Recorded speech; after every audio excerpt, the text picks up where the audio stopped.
الحمد لله العليم القدير، والصلاة والسلام على البشير النذير وعلى آله وأصحابه الذين سلكوا في طريق المنير. أما بعد فأعوذ بالله من الشيطان الرجيم ببركة بسم الله الرحمن الرحيم. وإذا سألك عبادي عني فإني قريب أجيب دعوة الداعي إذا دعان فليستجيبوا لي وليؤمنوا بي لعلهم يرشدون. وإذا قال الله تعالى في شان حبيبه آمرا ومخبرا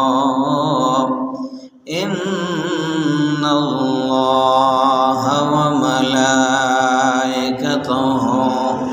يصلون على النبي يا أيها الذين آمنوا صلوا عليه وسلموا تسليما. اللهم سيدنا مولانا محمد وعلى آله سيدنا مولانا محمد নবীজির উম্মত নাইলে যাইতে হইবে দোজখে মধুর সুরে পড়ো দরুদ আল্লাহ দরুদ পড়তেছে।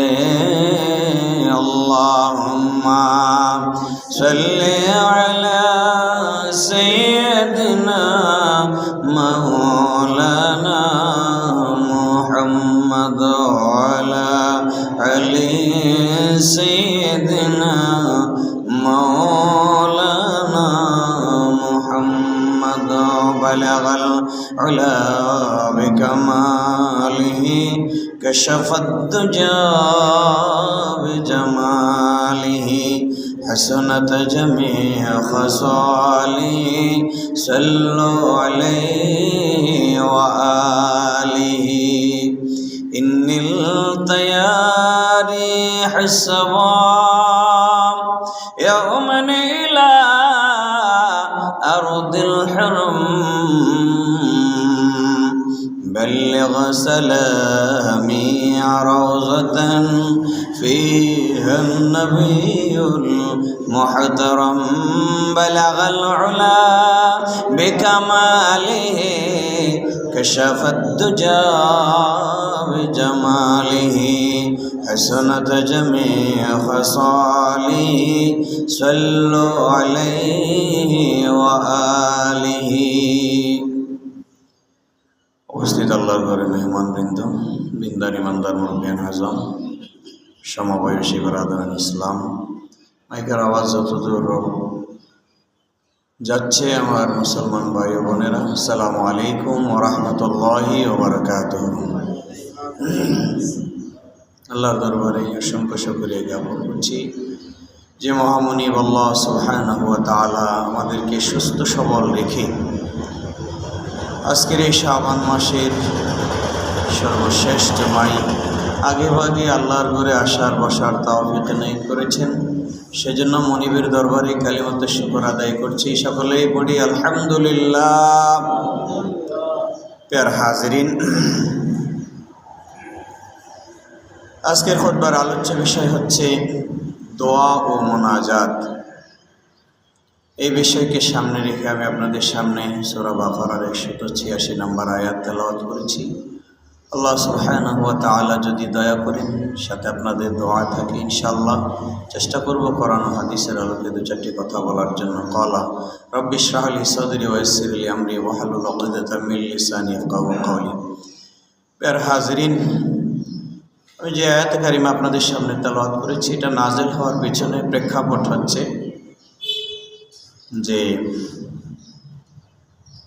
যারা মুসলিম তারা আল্লাহ রাসূল সাল্লাল্লাহু আলাইহি সাল্লামকে প্রশ্ন করতেন, আল্লাহ কি দূরে না কাছে? আল্লাহকে আমরা ডাকলে শোনেন কিনা? যদি কাছে থাকে তাহলে আস্তে আস্তে ডাকলে আল্লাহ শুনবে, আর যদি দূরে থাকে তাহলে আল্লাহকে জোরে জোরে ডাকতে হবে। তো আল্লাহ কাছে না দূরে? আল্লাহ তাআলা তাদের এই প্রশ্নের জবাবে আল্লাহ তাআলা এই আয়াত নাজিল করে আল্লাহর হাবিবকে জানিয়ে দিলেন। বিসমিল্লাহির রহমানির রহিম। ওয়া ইযা সাআলাকা ইবাদি আন্নী ফাইন্নী করিব। ওয়া ইযা সাআলাকা, ও হাবিব আপনাকে যখন প্রশ্ন করবে, ইবাদি আমার বান্দারা যখন আপনাকে প্রশ্ন করবে, আন্নি আমার ব্যাপারে, আমি কাছে না দূরে, আমি শুনি না না শুনি, ফাইন্নী করিব, ও হাবিব আপনি তাদেরকে বলে দিন আমি আল্লাহ তাদের অতীব নিকটে। বলুন সুবহানাল্লাহ। অতীব নিকটে। উজিবু দাওয়াতাদ দাঈ ইযা দাআন। আল্লাহ রাব্বুল আলামিন ডাক দিয়ে বলেন, খোদার গোলাম রে, উজিবু দাওয়াতাদ দাঈ ইযা দাআন, যখন আমার গোলামেরা বিপদে পড়ে, সুখে দুঃখে, সুস্থ অসুস্থ অবস্থায় যখন আমার গোলামেরা আমাকে ডাকে, আমি আল্লাহ তাদের ডাকে সাড়া দেই। বলুন সুবহানাল্লাহ। সুখে থাকেন আর দুঃখে থাকেন, সুস্থ থাকেন অসুস্থ থাকেন, স্বাভাবিক অবস্থায় থাকেন অস্বাভাবিক অবস্থায় থাকেন, যে অবস্থায় আপনি আপনার মাওলার কাছে ডাক দিবেন, মাওলা আপনার ডাকে কি দিবে? সাড়া দেবে। লিয়াস্তাজিবু লি ওয়া লিয়ুমিনু বি লাআল্লাহুম ইয়ারশুদুন। আল্লাহ রাব্বুল আলামিন বলেন, তাই তাদের উচিত আমার ডাকে সাড়া দেওয়া এবং সম্পূর্ণভাবে আমার উপর ঈমান আনা। আশা করা যায় লাআল্লাহুম ইয়ারশুদুন, এতে করে তারা সঠিক পথের সন্ধান পাবে। বলুন সুবহানাল্লাহ। তাহলে আল্লাহকে আপনি আস্তে ডাকলেও আল্লাহ শোনে, জোরে ডাকলেও আল্লাহ শোনে, আবার মনে মনে কল্পনা করে ডাকলেও আল্লাহ। যে জন্য আল্লাহ রাব্বুল আলামিন বলেন, আলিমুম বিযাতিস সুদূর, অন্তরে কি জল্পনা কল্পনা চলে এই অন্তরের খবরও কে জানে?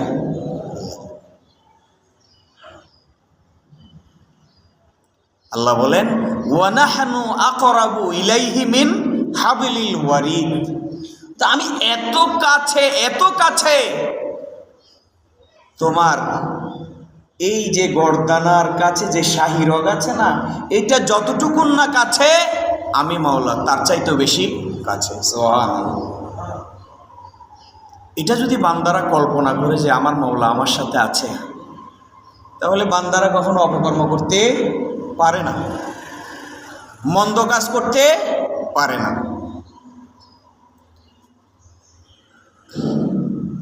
এজন্য আল্লাহ রাব্বুল আলামিন বলেন ইস্তাগফুনা মিনান নাসি ওয়া লা ইস্তাগফুনা মিনাল্লাহ।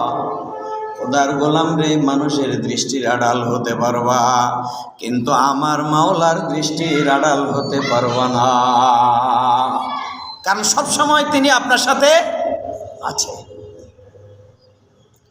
আল্লাহ রাব্বুল আলামিন বলেন ওয়াকালা রাব্বুকুম উদউনি আস্তাজিব লাকুম ইন্নাল্লাযীনা ইস্তাকবিরুনা আন ইবাদাতি সায়াদখুলুনা জাহান্নামা দাখিরিন। আল্লাহ ডাক দিয়ে বলেন ওয়াকালা রাব্বুকুম উদউনি, তোমাদেরকে আল্লাহ বলেন উদউনি, বান্দারে আমার কাছে দোয়া করো, আমাকে ডাকো, আস্তাজিব লাকুম, আমি মাওলা তোমাদের ডাকে সাড়া দিব। বলুন সুবহানাল্লাহ। আস্তাজিব লাকুম, আমার কাছে দোয়া করো, আমি সেই দোয়া মঞ্জুর করব। ইন্নাল্লাযীনা ইস্তাকবিরুনা আন ইবাদাতি, আল্লাহ রাব্বুল আলামিন ডাক দিয়ে বলেন নিশ্চয় যারা ইস্তাকবিরুনা, অহংকার করে, আন ইবাদাতি, আমার ইবাদত থেকে নিজেকে বিরত রাখে, যে গোলাম অহংকার করে আমি মাওলার ইবাদত থেকে নিজেকে বিরত রাখে, সায়াদখুলুনা জাহান্নামা দাখিরিন, আমি মাওলা শীঘ্রই তাকে জাহান্নামে নিক্ষেপ করব। বলুন নাউযুবিল্লাহ। এজন্য অহংকার কেবল একজনের জন্য মানাই, তিনি কে? আল্লাহ। মানুষের সম্পদের অহংকার, শরীরের অহংকার, বংশমর্যাদার অহংকার, ধন সম্পদের অহংকার, এই সমস্ত অহংকার কেবলমাত্র একজনের জন্য মানায়, তিনি কে? আল্লাহ। আর কারোর জন্য মানায় না। এই জন্য অহংকার মুক্ত জীবন তৈরি করতে হবে। আল্লাহর হাবিব সাল্লাল্লাহু আলাইহি ওয়াসাল্লামের কাছে প্রশ্ন করা হলো, ইয়া রাসূলুল্লাহ, ইয়া হাবিবাল্লাহ, যে দোয়ার কথা আপনি বলেছেন, যে ডাকার কথা আপনি বলেছেন, ওই দোয়ার মর্যাদা আল্লাহর দরবারে কেমন? আল্লাহর পয়গম্বর বলেন লাইসা শাইউন আকরামু আলাল্লাহি তাআলা মিনাদ দুআ। খোদার গোলাম রে, দুনিয়ার জমিনে আমার আল্লাহর কাছে দোয়ার চাইতে, প্রার্থনার চাইতে সম্মানিত জিনিস আর কিচ্ছু নাই। বলুন সুবহানাল্লাহ। দোয়া শুধু প্রার্থনা নয়, আল্লাহর হাবিব সাল্লাল্লাহু আলাইহি ওয়াসাল্লাম বলেন আদ-দুআউ হুয়াল ইবাদা। খোদার গোলাম রে, দোয়া শুধু প্রার্থনা নয়, দোয়া আল্লাহর দরবারে ইবাদতও বটে। তবে দোয়া করতে জানতে হবে। যদি খোদার গোলাম দোয়ার মতো দোয়া করে এবং রসুলের তরিকা অনুযায়ী দোয়া করে, আল্লাহর দরবারে ওই দোয়া ইবাদত। বলুন সুবহানাল্লাহ। ওই দোয়া কি? ইবাদত। আল্লাহর হাবিবের কাছে প্রশ্ন করা হলো, ইয়া রাসূলুল্লাহ, ইয়া হাবিবাল্লাহ, দোয়া যে কবুল হয়েছে এটা বুঝবো কিভাবে? আমার আল্লাহ যে দোয়া কবুল করবেন এটা বুঝবো কিভাবে? আল্লাহর হাবিব সাল্লাল্লাহু আলাইহি ওয়াসাল্লাম বলেন, উম্মত রে, দোয়া কবুল হবে এই ব্যাপারে কোনো সন্দেহ পোষণ করা যাবে না। নিঃসন্দেহে আল্লাহর দরবারে আল্লাহর গোলামের দোয়া কবুল, সন্দেহ করা যাবে না। আল্লাহর হাবিব সাল্লাল্লাহু আলাইহি ওয়াসাল্লাম বলেন, মা মিন মুসলিমিন ইয়াদউ বিদাওয়াতান লাইসা ফিহা ইসমুন ওয়ালা কাতিআ রাহিম। আল্লাহর পয়গম্বর বলেন, যখনই কোনো মুসলমান পাপ ও আত্মীয়তা নষ্ট করা ছাড়া অন্য যে কোনো বিষয়ে আল্লাহ তাআলার কাছে প্রার্থনা করে, ইল্লা আতাহুল্লাহু বিহা ইহদা সালাস, আল্লাহ রাব্বুল আলামিন ওই বান্দার দোয়ার বদৌলতে তিনটি বিষয় পর্যায়ক্রমে তাকে তিনটি বিষয়ে যে কোনো একটি আল্লাহ তাকে দান করবেন। তিনটি বিষয়ের যে কোনো একটি আল্লাহ তাকে দান করবেন। আল্লাহর হাবিব সাল্লাল্লাহু আলাইহি ওয়াসাল্লাম বলেন, ইম্মা তুআজ্জালা লাহু দাওয়াতুহু, খোদার গোলাম রে, তুমি যে আল্লাহর কাছে দোয়া করেছো, ওই দোয়ার প্রাপ্য বিষয় যদি পাওয়ার মতো উপযুক্ততা তোমার ভেতরে থাকে, ক্যাপাসিটি যদি তোমার ভিতরে থাকে, আমার আল্লাহ দোয়া করার দেরি তোমাকে আমার আল্লাহ তোমার দোয়ার প্রাপ্য বিষয় দিতে দেরি করবে না। বলুন সুবহানাল্লাহ। যদি যে বিষয়ে আপনি দোয়া করেছেন ওই বিষয়ে নেওয়ার মতো, পাওয়ার মতো যদি ক্যাপাসিটি আপনার ভিতরে থাকে, আল্লাহ বলেন সেটা সাথে সাথে দিয়ে দিবেন। সুবহানাল্লাহ। সেটা কি সাথে সাথে দিয়ে দিবেন।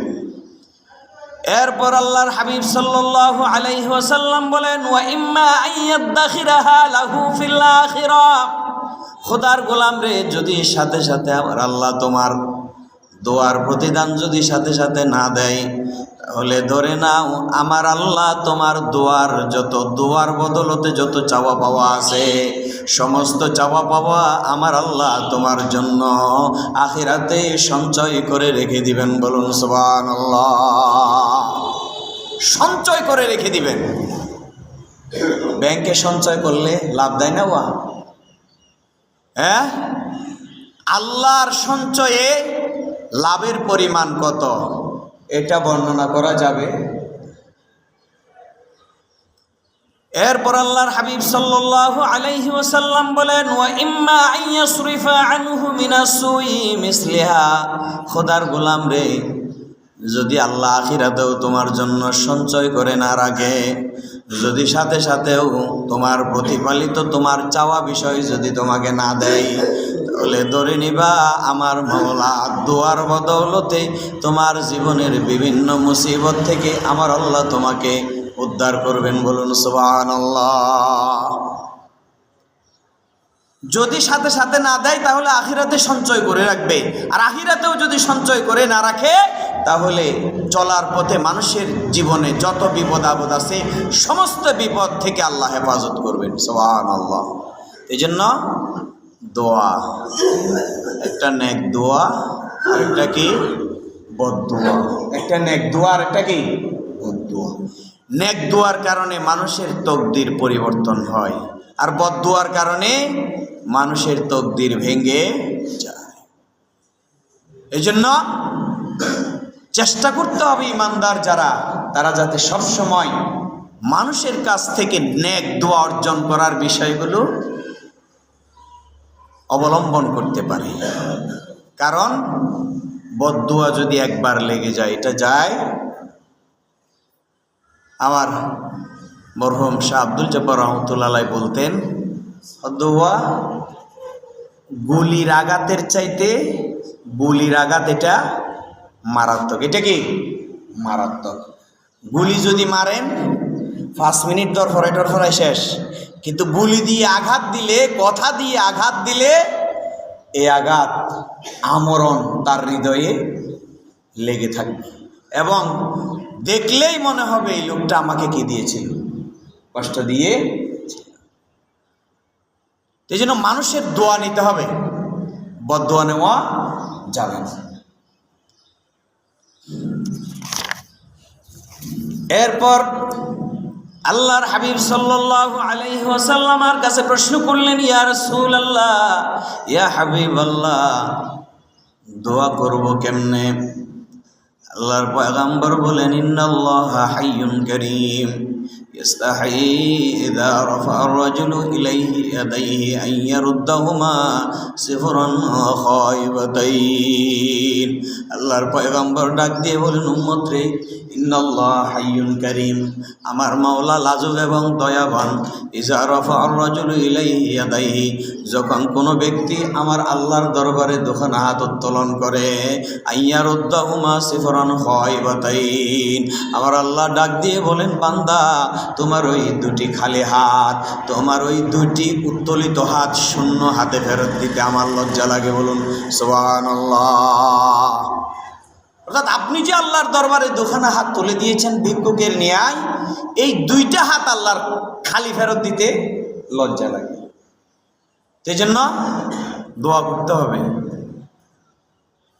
ইমাম সাহেবের পিছনে করবেন জরুরি নয়, কিন্তু ফরজ নামাজের পরে আপনি দোয়া করবেন এটা জরুরি। কারণ ফরজ নামাজের পরে দোয়া কবুল হয়। কি হয়? দোয়া কবুল হয়। এই জন্য ফরজ নামাজের পরে দোয়া করতে হবে আল্লাহর দরবারে। ফরজ নামাজের পরে দোয়া বেশি মঞ্জুর। আরাফাতের ময়দানে দোয়া করলে দোয়া বেশি মঞ্জুর। তাওয়াফরত অবস্থায় দোয়া করলে দোয়া বেশি মঞ্জুর। এই জন্য দোয়া করতে হবে। আল্লাহর হাবিবের কাছে প্রশ্ন করা হলো, ইয়া রাসূলুল্লাহ, ইয়া হাবিবাল্লাহ, আল্লাহর দরবারে কোন কোন খোদার গোলামের দোয়া বেশি বেশি মঞ্জুর হয়? আল্লাহর পয়গম্বর বলেন, উম্মত রে, 3 শ্রেণীর গোলামের দোয়া আল্লাহর দরবারে নিঃসন্দেহে কবুল। কয় শ্রেণী? عن أبي هريرة رضي الله تعالى عنه قال رسول الله صلى الله عليه وسلم 3 دعوات مستجابات لا شك فيهن। আল্লাহর পয়গম্বর বলেন, উম্মত রে, 3 শ্রেণীর মানুষের দোয়া সন্দেহ ছাড়া আমার আল্লাহর দরবারে মঞ্জুর হয়ে যায়। বলুন সুবহানাল্লাহ। তারা কারা? আল্লাহর হাবিব বলেন, দাওয়াতুল ওয়ালিদি আলা ওয়ালাদিহি।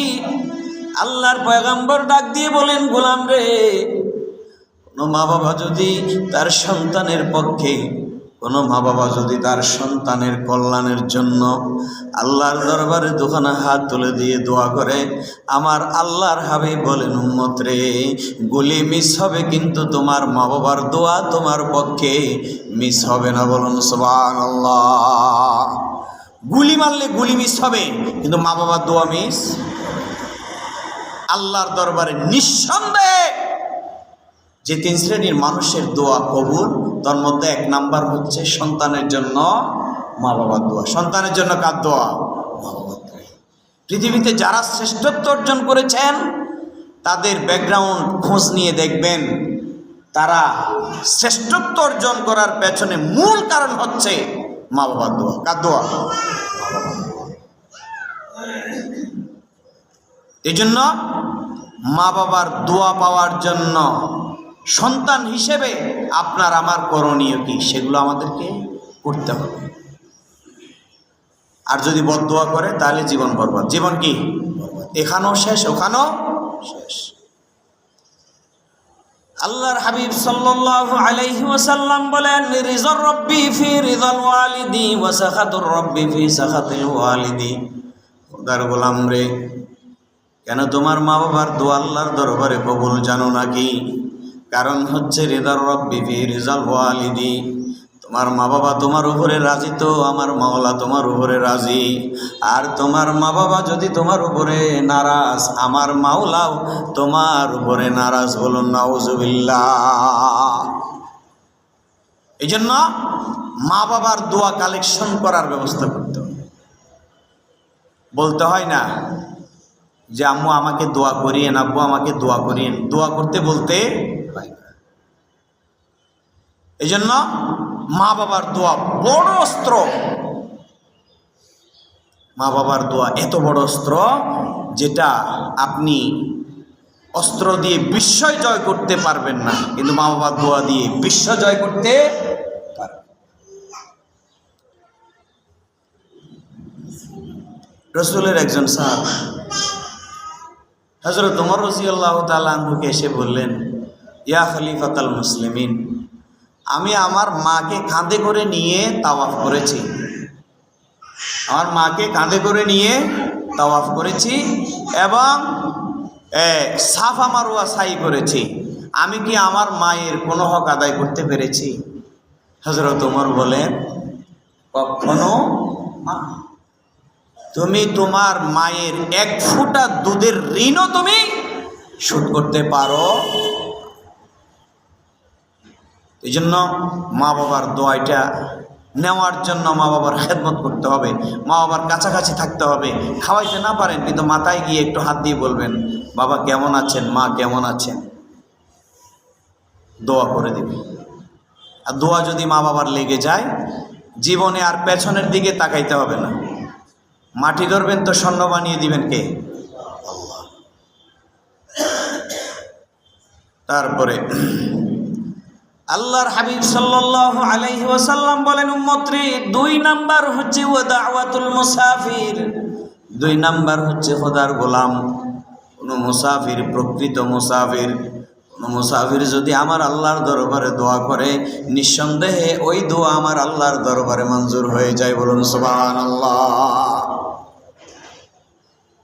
মুসাফির, মুসাফির কে? যে ব্যক্তি সফর করেছে, শরীয়ত গর্হিত কোনো কাজ করে নাই, আল্লাহর নিদর্শনগুলো দেখে আল্লাহর শুকরিয়া আদায় করেছে, ওই ব্যক্তি কি? মুসাফির। এবং ওই ব্যক্তি আল্লাহর দরবারে দোয়া করলে দোয়া মঞ্জুর। 3 নাম্বার আল্লাহর হাবিব বলেন, ওয়া দাওয়াতুল মাজলুম। উম্মত রে, কোন মানুষ যদি জালেমের জুলুমের শিকার হয়ে, মজলুম হয়ে যদি আমার আল্লাহর দরবারে দোয়া করে, ওই দোয়ার মাঝখানে কোনো পার্টিশন থাকে না, নিঃসন্দেহে ওই দোয়া আমার আল্লাহর দরবারে মঞ্জুর হয়ে যায়। বলুন সুবহানাল্লাহ। এই জন্য মানুষের উপরে জুলুম করা যাবে। মানুষের কাছে মানুষ যদি একবার চায়, একবারের অধিক চাইলে মানুষ কি হয়ে যায়? বিরক্ত হয়ে যায়। আল্লাহ বলেন, আমার কাছে না চাইলে আমি কি হয়ে যাই? বিরক্ত হয়ে যায়। আল্লাহর হাবিব সাল্লাল্লাহু আলাইহি ওয়াসাল্লাম বলেন, মান লাম ইয়াদুল্লাহ, যে ব্যক্তি আল্লাহর কাছে দোয়া করে না, যে ব্যক্তি আল্লাহর কাছে চায় না, গাদিবাল্লাহু আলাইহি, আল্লাহ তার উপরে রাগান্বিত হয়ে যায়, গোসা হয়ে যায়। জন্য দুনিয়ার মানুষের কাছে চাইবেন তো একবারের জায়গায় 2 বার চাইলে মানুষ বিরক্ত হয়ে যায়, রাগান্বিত হয়ে যায়। আমার মাওলা বলেন, আমার কাছে না চাইলে আমি বিরক্ত হই না, রাগান্বিত হয়ে যাই। বলুন সুবহানাল্লাহ। চান, সবার দরজা বন্ধ, কিন্তু আল্লাহর দরজা খোলা। আল্লাহর দরজা কি? খোদার গোলামেরা মাথার চুল থেকে পায়ের পাতা পর্যন্ত গুনাহ আর গুনাহ, গুনাহ নাই এমন কোন মানুষ পৃথিবীতে পাওয়া যাবে না। সকালবেলা, বিকালবেলা, দুপুরবেলা, প্রতি মুহূর্তে মুহূর্তে আমরা গোলামেরা কত অপরাধ করি, কত অন্যায় করি, কত গুনাহের কাজ করি। এত অপরাধ, এত গুনার কাজ করার পরেও আমার মাওলা শাস্তি স্বরূপ 1 সেকেন্ডের জন্য সূর্যের আলো বন্ধ করে দেয় নাই, 1 সেকেন্ডের জন্য চন্দ্রের আলো বন্ধ করে দেয় নাই, 1 সেকেন্ডের জন্য আমার মাওলা বাতাস বন্ধ করে দেয় নাই, আমার মাওলা 1 সেকেন্ডের জন্য আমার রিজিক বন্ধ করে রাখে নাই। বলুন সুবহানাল্লাহ।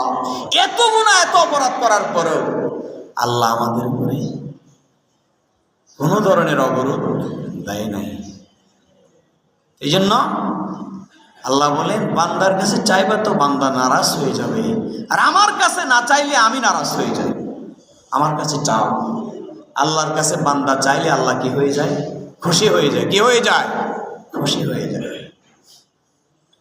আল্লাহর হাবিব সাল্লাল্লাহু আলাইহি ওয়াসাল্লাম বলেন, লা ইয়ারুদ্দুল কদা ইল্লা দুআ। খোদার গোলামরে যদি তকদির পরিবর্তন করতে চাও, যদি তাকদির উল্টাতে চাও, যদি ভাগ্যের চাকা ঘুরাইতে চাও, তাহলে দোয়া ব্যতীত আর কোনো মহা মেডিসিন নাই। বলুন সুবহানাল্লাহ। ভাগ্যের চাকা ঘুরানোর জন্য কি লাগবে? দোয়া লাগবে। নিজেও দোয়া করবেন, আত্মীয় স্বজনেরও দোয়া নিবেন, মানুষেরও দোয়া নিবেন। আমাদের সমাজে এমন অবস্থা বিরাজ করছে যে কোনো মানুষ মরলে মাঝে মাঝে ফেসবুকে ইন্না লিল্লাহর পরিবর্তে কি করে? আলহামদুলিল্লাহ। কোনো মানুষ মরলে মানুষ খুশি হয়, আর কোনো মানুষ মরলে মানুষ শোকার্ত হয়, শোক প্রকাশ করে, গোপনে গোপনে খাঁদা বালা মানুষকে গেলে দিন না। আর যদি কোনো মন্দ চরিত্রের মানুষ যদি মারা যায়, তাহলে চোখের পানি ফেলবে তো দূরের কথা, আফসোস করবে তো দূরের কথা, খুশি হয়ে বলে উগ্র শতান দুনিয়া তো গিয়ে, উগ্র শতান কি দুনিয়া থেকে বিদায় হয়েছে। এই জন্য যেমনিভাবে আল্লাহর দরবারে নিজে দোয়া করবেন, এমন কাজ করবেন যেন অপর আপনাকে দোয়া করে, এমন কাজ করবেন যেন মা বাবার দোয়া আপনার পক্ষে হাত ওঠায়, এমন দোয়া করবেন যেন আত্মীয় স্বজন আপনার জন্য দোয়া করে। এই জন্য আল্লাহর হাবিব বলেন, ওদের ভাগ্যের চরকা যদি ঘুরাইতে চাও তাহলে দোয়া করো কার কাছে? আল্লাহর কাছে। এরপর আল্লাহর হাবিব সাল্লাল্লাহু আলাইহি ওয়াসাল্লাম বলেন, ওয়ালা ইয়াজিদু ফিল উমরি ইল্লাল বির। খোদার গোলাম রে, যদি উমরে, যদি হায়াতে যদি বরকত চাও, হায়াতে যদি বারাকা চাও, তাহলে তুমি বেশি বেশি পুণ্যের কাজ করো, সওয়াবের কাজ করো। যত সওয়াবের কাজ করবা তত হায়াতে আমার মাওলা বারাকা দিয়ে দিবেন। বলুন সুবহানাল্লাহ। এই জন্য আমি মাঝে মধ্যে বলি, গোপন ইবাদত যেমন আপনাকে আরশে আজিম পর্যন্ত নিয়ে যায়, গোপন পাপ তেমনি আপনাকে জাহান্নাম পর্যন্ত। এজন্য গোপন পাপ করা যাবে তো কি ওপেন পাপ করবেন না? যেখানে ওপেন পাপ করা যায় না সেখানে গোপন পাপ করার প্রশ্নই আসে না। এজন্য ইবাদত শুধুমাত্র নামাজ, রোজা, হজ, যাকাত এগুলো নয়, দোয়াও কিন্তু ইবাদত। দোয়াও কিন্তু কি ইবাদত। এরপর আল্লাহর হাবিব বলেন, ওয়া ইন্নার রাজুলা লা ইউহরামুর রিজকা বিখাতিয়াতি ইয়ামালুহা। খোদার গোলাম রে, গুনার কাজ ছেড়ে দাও, মানুষের অনিষ্ট করা ছেড়ে দাও, গুনার কাজ ছেড়ে দাও। গুনার কাজ এবং এরপরে মানুষের অনিষ্ট করার কাজ তোমার রিজিকের ভিতরে কর্তন শুরু করে দেয়। বলুন নাউযুবিল্লাহ। অত গুনাহ যত করবা রিজিক তত কমে যাবে, যত বেশি গুনাহ বাড়বে রিজিক তত বেশি কমে যাবে। দেখবেন কত জরিতে তো যত বেশি গুনাহ করে তত পয়সা আরো বেশি হবে, পয়সা হবে, কিন্তু রিজিক হবে না। তুমি আলুর ভর্তা ফাইনা ডাল দিয়ে 2 প্লেট খাইও, এই তো গরুর গোস্ত এক টোরা দিয়ে 2 গরাস তো বেশি খাই না হবে। রিজিক বাড়ছে না কমছে? ফুলকলি মিষ্টি দোয়ানত বই 28 টো হয়ে গেলেও কিন্তু তো গোহাই না পারে, কারণ কি রিজিক কি হয়ে গেছে? কমে গেছে। এই জন্য খেয়াল রাখতে হবে যে পাপের কারণে মানুষের রিজিকে ভাটা পড়ে। মানুষের রিজিক কি পড়ে? ভাটা পড়ে। তাহলে আমাদেরকে আল্লাহকে যেভাবে ডাকার দরকার, যেভাবে চাওয়ার দরকার সেভাবে কি চাইতে হবে, যেভাবে ডাকার দরকার সেভাবেই ডাকতে হবে। আমাদের চাওয়ার স্টাইলও রসুলের তরিকার সাথে মিল নাই, ডাকার স্টাইলও রসুলের তরিকার সাথে মিল নাই। আল্লাহ ওয়ালান নবী আফদালুস সালাতু ওয়াস সালাম। الدعاء سلاح المؤمن وعماد الدين ونور السماوات والأرض। খোদার গোলাম, দোয়া হচ্ছে মুমিনের অস্ত্র। মুমিনের কি অস্ত্র? বড় অস্ত্র এটা। তো দোয়া বড় অস্ত্র, কিন্তু কাজে লাগে না কেন? কাজে লাগে না কারণ হচ্ছে আমরা অস্ত্র যেই নিয়মে ব্যবহার করার দরকার আমরা সেই নিয়ম মানি। ডাক্তার সাহেব প্রেসক্রিপশন দিয়েছে অ্যান্টিবায়োটিক দিনে একটা, নর্মাল ওষুধ দিনে 2টা আর 3টা। এখন অ্যান্টিবায়োটিক যদি দিনে 3টা খান, বাঁচবেন নি? রোগ ভালো হবে? হবে না তো। ব্লাড প্রেশার কমে মারা যাবেন। ব্লাড প্রেশার করে কি মারা যাবেন।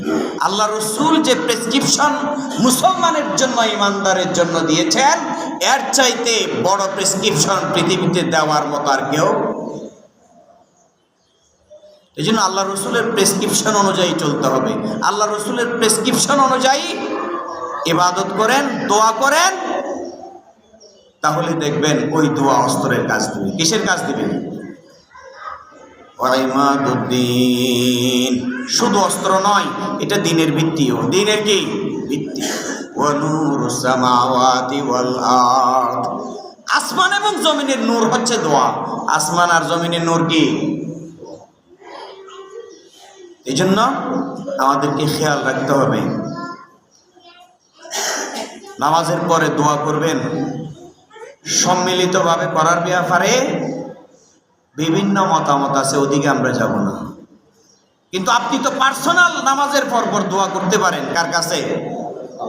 ফরজ নামাজের পরে দোয়া কবুল, এতে কোনো সন্দেহ। দোয়া করবেন। আসেন আমরা, দোয়া যেহেতু ইবাদত, দোয়া যেহেতু নূর, দোয়া যেহেতু অস্ত্র, দোয়া যেহেতু দিনের খুঁটি, আর দোয়া যেহেতু মানুষের ভাগ্যের চাকা ঘুরিয়ে দিতে পারে, আসেন আমরা সেই দোয়াটা প্র্যাকটিস করি এবং মানুষের নেক দোয়া নেওয়ার যত ভালো কর্ম আছে সেগুলো সম্পাদন করি। বদদোয়া থেকে নিজেকে বাঁচিয়ে রাখি। আল্লাহ আমাদেরকে সেই তাওফিক দান করুন। সকলে বলি আমিন। ওয়া আখির দাওয়ানা আলহামদুলিল্লাহি রাব্বিল আলামিন। আসসালামু আলাইকুম ওয়া রাহমাতুল্লাহি ওয়া বারাকাতুহু।